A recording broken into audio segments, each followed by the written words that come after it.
Hey guys, it's Matt Kelly here, and welcome to yet another episode of the Entrepreneur's Guide 2. Now, I'm again super excited. I say that in every single episode, but today is a great one. Today we're talking to Brandon Sowers. Now, Brandon is got a great history, a great story. He talks about in this episode about how he met Richard Branson, but then convinced him to speak at his big event that he was hosting.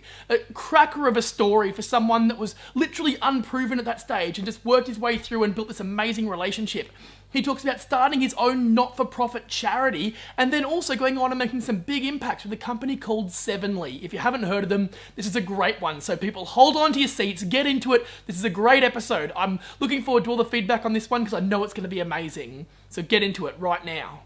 Hey guys, it's Matt Kelly here, and today I am with Brandon Sowers. This guy is awesome. He's got some killer stories. So Brandon, I'm going to throw it over right now, straight to you. Give us a bit of the background on who you are and where you grew up. I'm not like a known person, so this is just a story coming from, where I was born. I was born in California in a small little town called Newport Beach, which a lot of people know of from the OC, and so it is exactly like the show. Very wealthy, just like, Escalades driving around. I mean, I had a Ford Expedition driving in high school and I got made fun of, So I learned a lot about wealth and a lot about kind of almost like, if fake it till you make it type stuff. And, people kind of really trying to put other people down. And I wasn't buying it. And I actually met a couple Aussies at a young age. And it really fascinated me with Australia. So I went to college down there, made the leap of faith. I love kind of traveling, and that's kind of started the adventure a bit. Went to Bond University on the Gold Coast. Yeah, nice. And while there, it's a little piece of paradise, and it's interesting because it reminds me a little bit about home, just of like how nice it is, but the people there are friendly and they care about you. And one thing in particular was throwing just like events for charities in college, and that was fun. And that was during the times where like Invisible Children was like really cool, and we like raised like all this money for Invisible Children, and I loved watching like this new generations that are like coming up to like want to actually do good, want to go to Africa and like build schools, and it was awesome being clear across the world and they're wanting to do it. And for me, I was like, hey, what am I going to do, right? What is something that I can do right now in college? And I looked around and I realized that I didn't know anything very much about like investments, and there wasn't really any clubs that taught us about investments. So I helped start like the Bond Investment Group, which was just a weekly gathering of students to learn about stocks, to learn about investments and money. And we'd bring in speakers. And we didn't think it really would take off. It was kind of one of those things where like I knew I wanted to go because I knew I wanted to learn. And then like the first day we do it, like 120 students show up. Wow. Yeah. So we realized like that there is like a potential for this to get bigger. And I always tell people like dream big, like go after your ambitions, go after your passions, and go after that adventure. And so for me, going from Newport to Australia was a big leap. And why not even go further? So I challenged some of our friends in the group, and I said, why don't we get like someone famous or someone that we really respect, to go into to speak at our group? And they're like, well, who do you have in mind? I'm like, well, what about like Richard Branson? So yeah. Right. And we're like, okay, great. I mean, Richard Branson, like he schedules out his whole year like by like 5 minutes. Yeah. And it was like, give it a shot. Let's send a letter. Let's share it. Let's tell him that he can come speak at our school and the reasons why, and actually really honor him, not just be like, hey, come speak at our school because like, it's the thing to do, but more like, hey, we really appreciate all the impact that you're doing in entrepreneurship and in the world. And we just want to honor you. And through ownership, like, this is crazy, but I got a response back, and the person's like, his assistant was like, hey, Richard got your letter and he would love to, chat with you on the phone about what you have in mind. And so this is like a Thursday or like a Wednesday, Thursday of a week. Yeah. And he calls me up. So like here I've got like my cell phone ringing, Richard Branson. Yeah. And I'm like freaking out. I'm like, okay, what do I do? So I get in the car. It's like nice and quiet. All my friends are like outside. I'm like, bugger off. Yeah. And I'm like, okay, what do you say? You're like, Sir Richard, or what do you say? So I was like, hey, how's it going, Richard? He's like, in his accent, and he said, hey, so what do you have in mind? And I said, maybe a 20-minute, just conversation about what you're doing with business and how it's benefiting the world, right? How it's doing well. And he goes, well, I'm going to be in your area on Sunday. Is it okay if we go? And so I'm like, okay. So Friday, I have to get like this event totally organized and everyone know about it as quick as possible. And we had this thing jam packed. Like we had 1,000 people outside, 1,000 people inside, and he goes, he needed to land his helicopter right near it, right? Yeah, it's such a good story. Yeah. It's so crazy. And so I'm standing there with the vice chancellor, the guy who runs the school, and we're waiting for this helicopter to arrive. And so you've got all the media, you've got all these people in their seats, you got everyone anticipating oh my gosh, we get to see Richard Branson. But really what it is Richard Branson never said anything publicly. There's no press release. Yeah. It was just this kid from Newport Beach telling people that he's going to show on the Gold Coast in Australia. On the Gold Coast of Australia, right? And so I'm sitting there and I'm like, it's like he's supposed to be here. And I'm like, he's not here yet. And the vice chancellor looks down and he's like, so Brandon, is he showing up? And I'm like, oh, please show up. And a minute later, you just hear the helicopter just and I'm like, yes, it's real. It's becoming real. Yeah. He lands. I introduce him to the vice chancellor. We walk in and we sit there for an hour and a half in front of just an amazing crowd. And his CEO right now, David Baxby, was there, and we got to hang out. We got to meet. I just had a wonderful time. And after the conversation, after the interview, I bring him to his helicopter to say goodbye, and he goes, "Hey, are you going to the music concert that we're sponsoring down the street?" And I said, "No, I wasn't planning on it." He said, "Do you want to come?" I said, "Sure." So I jump in the helicopter, and everyone's thinking I'm getting a photo, a little photo with him, and the pilot comes around and he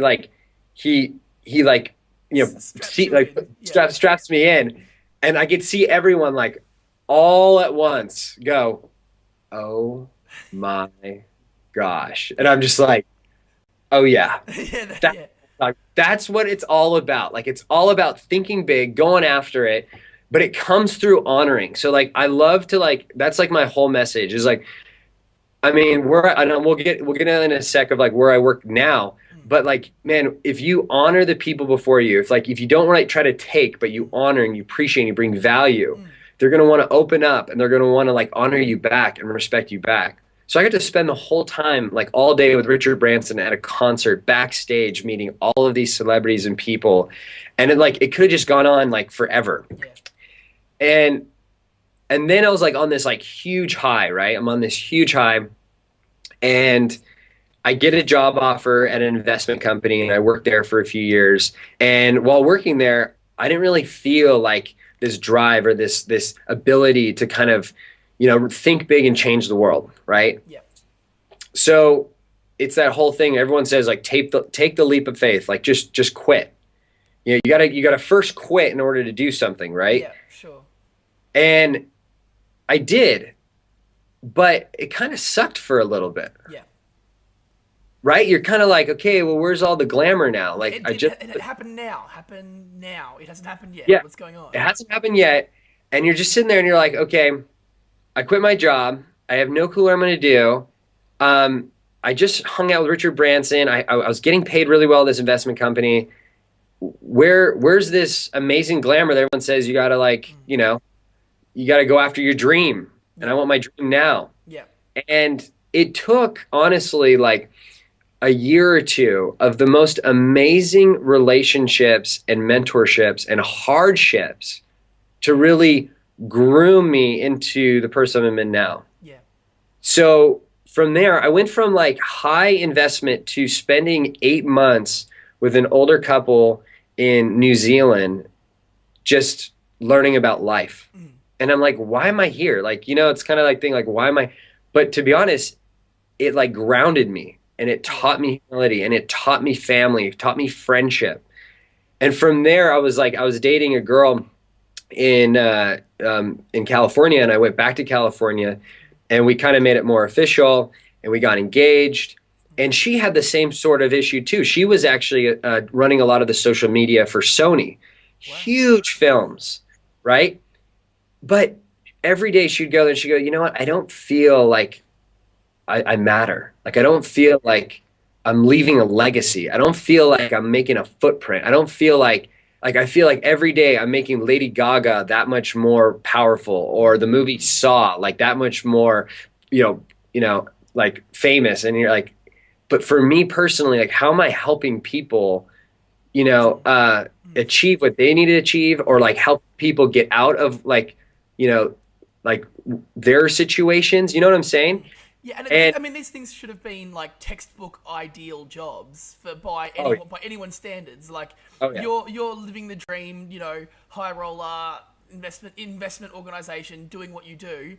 She's running social media for this big company, doing cool stuff. Like this should have been amazing. Yet there was like that feeling of like emptiness of actually this isn't right. Oh yeah, and that's the thing. And I'm actually writing a book about college and some of the myths about jobs afterwards. Because when I was in college, they actually said they're like you need to get the investment job. Like you need that's where the money is. That's where all the and I'm like, okay, that's what I got to do, right? I didn't know. I mean, you might know a tiny bit if you intern, but that's still nothing. You need someone that like shares with you what really goes on behind those closed doors and what more is out there. And same with her. And I said, you know what? I said, I told my fiance at the time, I said, you need to change your resume and you need to quit, right? You need to quit. You need to like get out. And she's like, oh, I can't do that. Like I've been here for 4 years. And so she's making the move. She changes her resume. She's just about to quit. And we get to a networking event for a nonprofit that I started. So we'll talk about that in a sec. And she meets the founder and owner of Sevenly, and which is a social good company like Tom Shoes, very big company. And we're talking, and he just goes, "So what do you do?" And she's like, "Oh, I do social media for Sony." He goes, "I need someone that does social media. Do you want to work for me?" Boom, she's hired on the spot, and it Wow. totally changes her life. And I'm like, if she didn't take those steps, right, she wouldn't be there. She wouldn't go. Like, if she would have stayed over at Sony and like just said, well, this is what life has given me. But instead, she's like, no, I want to make a difference. So she puts herself in places where she can make a difference. Yeah, exactly. And like, so then a little bit more into the story, I built a relationship with Dale, and Dale's the founder of Sevenly, and he's respecting me because I started a nonprofit called Bam Gam, Buy a Meal, Give a Meal. And that started when I quit that investment company. Yeah. So, you kind of quit something and you're like, hey, what do you do? And I was like, well, what are the options? I'm like, start a restaurant cafe in South Africa. Use that as a model to every time someone bought a meal, you'd give 25 cents to a local organization that was feeding children. Sure. And after a while, it was actually like doing really well. Well, like this is like, we'll talk about this on another segment because there is so much that I learned from just running after something to try to like be somebody and make a difference instead of honoring people, serving people, and helping them, and then build your platform to eventually you can actually do more.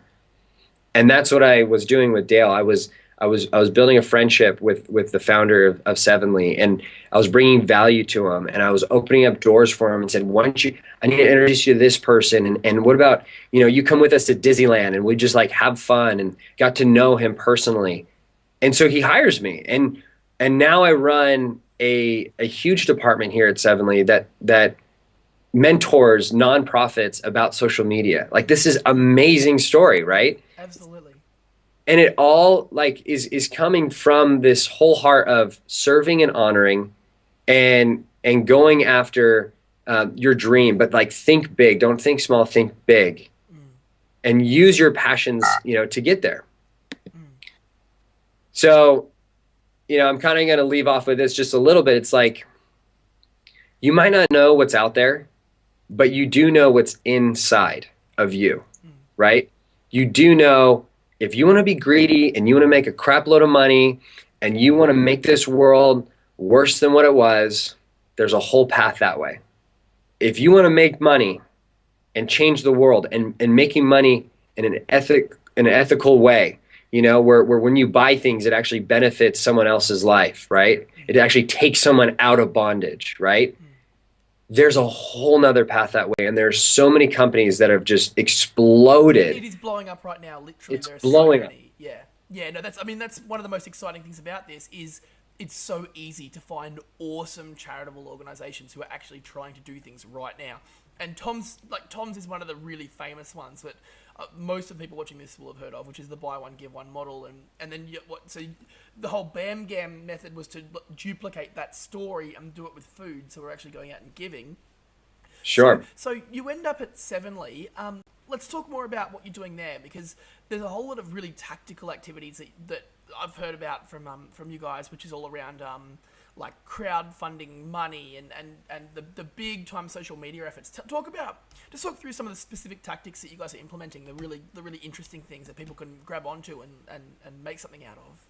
Well, Sevenly really got started with a few guys that knows a lot about social media and very little about like clothing. So right now we're in clothing, we're in life apparel, but it didn't start as a life apparel. It was just guys who had a good following with social media and they wanted to make a difference. And they used, it first was a t-shirt and then it became a movement. It became something bigger than what we ever thought possible. And what we do is we partner with a charity for 1 week. We design t-shirts, apparel, like bags, all different types of stuff. And it's on our site for 1 week only. And $7 of each thing you buy goes to that nonprofit. And we're raising like 50,000 plus a week. And in 24 months, we like almost hit, like we're almost at 2 million to date, like giving to nonprofits. Wow. I mean, this is huge. And nonprofits started realizing like every time we did a campaign with you, we got so many Facebook likes, we got so much engagement in Twitter, our Pinterest was blowing up. What are you doing? And we started teaching them a little bit of social media. And that's where like my department started, like was built out of is that necessity to really, help educate. So we're empowering them and we're giving them funds and we're giving them awareness, but now we get to really help educate them to be bigger world changers. That's what we like to say, bigger world changers. So I get to bring in however many nonprofits want to join a webinar. I do a webinar on Facebook. Yep. And it's just blowing up because they all know about Sevenly. They all know that Sevenly knows about social media. Yeah. And it's like crazy. I mean, I met someone at Facebook and she's the lady who runs their nonprofit department. And she does presentations about Sevenly and how Sevenly uses images on Facebook. Wow. And wow. So we've been up to the headquarters a few times. It is so cool. Yeah. Yeah. And it's kind of like this weird like roller coaster of like, we didn't like start out to do social media. We're starting to change the world and we're doing it through empowering these nonprofits in their social media efforts. And we've got webinars, and then the webinars turn into workshops where we take like their whole social media team and we work for days on end to really get them, thinking the way we think. Yeah, sure. And that's kind of like it. It's like it's just blowing up. And I'm like, we've got our blog going on. So we have sevenlylabs.com where it's just kind of what we think about, the articles on Mashable and TechCrunch and what's kind of out there. And what we've done in our campaigns, and people are just eating it up because they've seen it work day in and day out of what we're doing. So it's not some social media guru that's like, hey, I've got hundreds of thousands of followers, which a majority of them are fake. Yeah. And I'm going to tell you how to run your organization. Not at all. I never want to tell you how to run your organization.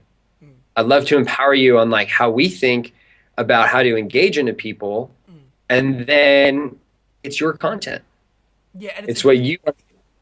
yeah, exactly. You're dead right, because that's where the social media conversation really comes from, is content. So it's all. I mean, we've both seen those consultants out there, because there are so many people out there trying to make a quick buck by being the expert and helping you get the millions of followers and doing all that stuff that ultimately doesn't really matter. Because if you've got 1 million Facebook likes and I've got 10,000, but 10 of yours are actually engaged and care about what you're doing, and 100 of mine are, then it's a different ballgame. And Yeah. and that's where the race for likes is sort of meaningless. So it's just so good that people are out there helping the guys that are helping everybody else actually do something with this and make something out of it. Tell me about the crowdfunding exercise with that you guys Sure. you've used. I know that you've used Indiegogo for a few different campaigns, but the most recent one is pretty exciting. Yeah, well, like our whole thing now is we're realizing all throughout the US, we've got a really good following, like a massive following. People are so excited to help that nonprofit that week or to just get engaged with our brand. And so a lot of these sort of TV networks are pitching ideas of a reality show. And so for us, we're like, why don't we do a reality show about social good, a social good company called Sevenly that has all these challenges and issues every single week, and we get to come on top and benefit them with not just a check, but like we talked about, the empowerment, the education, the awareness. And so we set a goal for like 25,000, and literally in 24 hours we like blew through that goal. Yeah. And there's some really cool perks that are out there. And now we can build a pilot. Now we're going to be able to see this on networks. Like we had actually an Australian network just fly out, and we saw them in the office last week. And they're so excited for us to build this TV show where people can not only understand more about Sevenly, but they get to learn more about the nonprofits and really like change like reality shows. I mean, there's some great reality shows out there. Like I love Duck Dynasty. I love like Gold Rush. I love some of them, but some of them are so meaningless. Yeah. And let's put meaning back into reality, you know? So you guys will see that like we'll be launching more of like our pilots and some of our little like webisodes and stuff to kind of get some teasers out. But definitely watch that space because it's gonna be fun. It's gonna be a lot of global initiatives too. I mean, this is crazy. Like imagine working in a place where every week you get to hear the most amazing stories, right? Yeah. You get to hear wells being drilled in Africa to women being freed out of sex slavery in Cambodia. And then it becomes real where all of a sudden we get a phone call that like, one of our partners that we know is like just got abducted. And we're like, are you serious? And we all have to rally now to like find ways to get them, to release them out of the slavery that they were put in. And I'm like, man, every day is like, you get to be Superman. You get to feel like a superhero. You get to actually change someone else's life. Who doesn't want that? And this is not something. This is like real. This is actually real. Actually, people helping others, and that's what's so cool about this. Give us a piece of closing advice. Just say, Johnny is sitting at home. He's aspiring entrepreneur, wants to change the world, wants to build cool stuff, wants to engage people and add value. What's the big piece of advice that you'd give him to go and like sort of take action now? How would you help him to do that? Sure. The best thing is either go on Facebook or Google some of the companies out there that you love, like Sevenly or Tom's or some of the nonprofits like Charity Water, and see kind of what you really like. And don't try to start your own thing, but really try to go and serve and honor someone else and build a lot of expertise so that you can, come up with an idea that's going to benefit, Charity Water, or benefit another company, right? So like, for me, I always want to empower people to, like, we need help. Like, we have so much going on and nonprofits have so much going on, and you have all the ideas and you have all the ambition and drive. So we just ask that you find us and, serve. I've actually have a few apprentices and interns under me just saying, what can I do? Yeah, that's awesome. What can I do? And I'm like, that's the generation that's going to lead us out of poverty. That's a generation that's going to lead us out of the recessions. That's a generation that's going to allow for transparency so we don't have these corrupt bankers. I mean, we're that generation. Wow. So choose your path. Amazing. Brandon Sowers, thanks so much for being here. If people want to learn more about what you're doing at Sevenly, it's sevenlylabs.com, right? Yes, that's our blog. Sevenly.org is the actual, like big umbrella company, but you'll find me a lot at sevenlylabs.com. Awesome. Thanks, Brandon. Awesome interview. Great to have you here, and we're really excited to see what you guys take out of this and blow up next. This is awesome. Thanks, Matt. Thank you so much. What an interview. I'm so excited. Brandon Sowers, thank you very much for being part of this episode. It was a cracker. People, to learn more about what Brandon's doing, check out Sevenly Labs. He talked about it in the episode, and there's so much good content there, so go and check that out. If you want to learn more about me, The Entrepreneur's Guide 2, you can also hit me up at mattkelly.com.au or twitter.com/MatthewKelly. All one word. Get into it, guys. Feel free to leave all your feedback in the comments. Flick me an email, whatever you like. Open to all of it and love all the constructive feedback that's coming back because it's exciting stuff. Some great episodes and content fueled up ready for the future. So hold on and let's just get into it. People, go take action, add your value to the universe, and we will see you very soon.